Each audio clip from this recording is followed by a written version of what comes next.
আসসালামু আলাইকুম। Hello everyone, welcome back to my channel. আশা করছি আপনারা সকলে অনেক ভালো আছেন।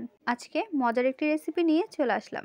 আজকের রেসিপিটি হলো ছোলা ভুনা। এই ছোলা ভুনাটি খুব সহজে এবং অল্প উপকরণ দিয়ে তৈরি করে দেখাবো। চলুন রেসিপিটি দেখে নেওয়া যাক। বিসমিল্লাহির রহমানির রহিম। নিয়ে নিচ্ছি ছোলা। এখানে আমরা 2 কাপ ছোলা সারা রাত ভিজিয়ে রেখে দিয়েছি। এখন ভালোভাবে ধুয়ে সিদ্ধ করে নেব। এর মধ্যে দিয়ে দিব পরিমাণ অনুযায়ী লবণ। লবণ দেওয়ার পর ভালোভাবে সিদ্ধ করে নিতে হবে। চুলায় বসিয়ে দিচ্ছি একটি কড়াই। এর মধ্যে দিয়ে দিব সয়াবিন তেল। তেলটি ভালোভাবে গরম করা হয়ে গেলে এর মধ্যে দিয়ে দিব পেঁয়াজ কুচি।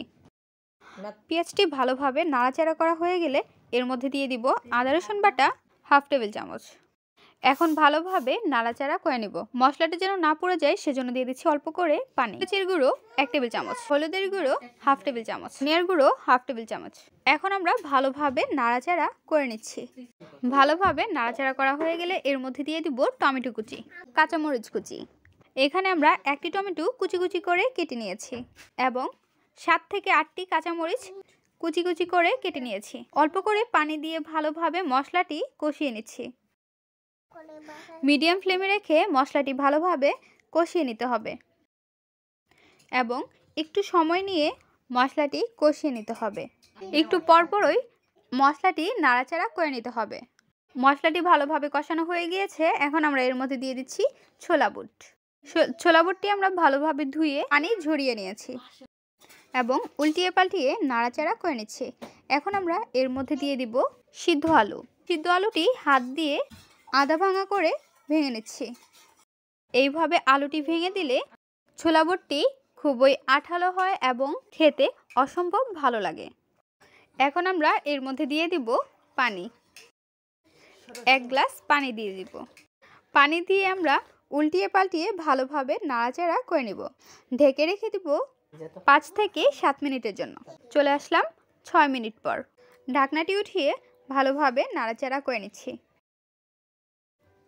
এর মধ্যে দিয়ে দিব লবণ। লবণ দেওয়ার পর আবারও উল্টিয়ে পাল্টিয়ে নাড়াচাড়া করে নিতে হবে।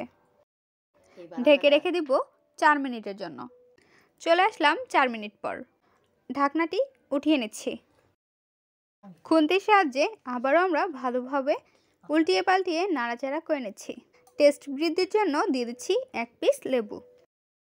লেবুর রস ভালোভাবে চিপে নিতে হবে। দিয়ে দিচ্ছি ম্যাগি মশলা। ম্যাগি মশলা দেওয়ার পর উল্টিয়ে পাল্টিয়ে মশলার সঙ্গে মিক্সড করে নিতে হবে। মশলার সঙ্গে ভালোভাবে মিক্সড করা হয়ে গেলে এখন আমরা এর মধ্যে দিয়ে দিব ধনিয়া পাতা কুচি। ধনিয়া পাতা কুচি দেওয়ার পর উল্টিয়ে পাল্টিয়ে নাড়াচাড়া করে নিতে হবে। আমাদের ছোলা বুট প্রায় তৈরি হয়ে গিয়েছে। 2 মিনিট পর চুলাটি অফ করে আমরা পরিবেশন করে নেব। তৈরি হয়ে গেল মজাদার বিকালের স্পেশাল নাস্তা। এই নাস্তাটি আপনারা বাসায় গেস্ট আসলে এই রেসিপিটি তৈরি করে নিতে পারেন। ছোলা বুটের রেসিপিটি আপনাদের কাছে কেমন লেগেছে তা অবশ্যই জানিয়ে দিবেন কমেন্টের মাধ্যমে। ভিডিওটি যদি ভালো লাগে অবশ্যই একটি লাইক করে দিবেন এবং সাবস্ক্রাইব করে আমাদের পাশেই থাকবেন।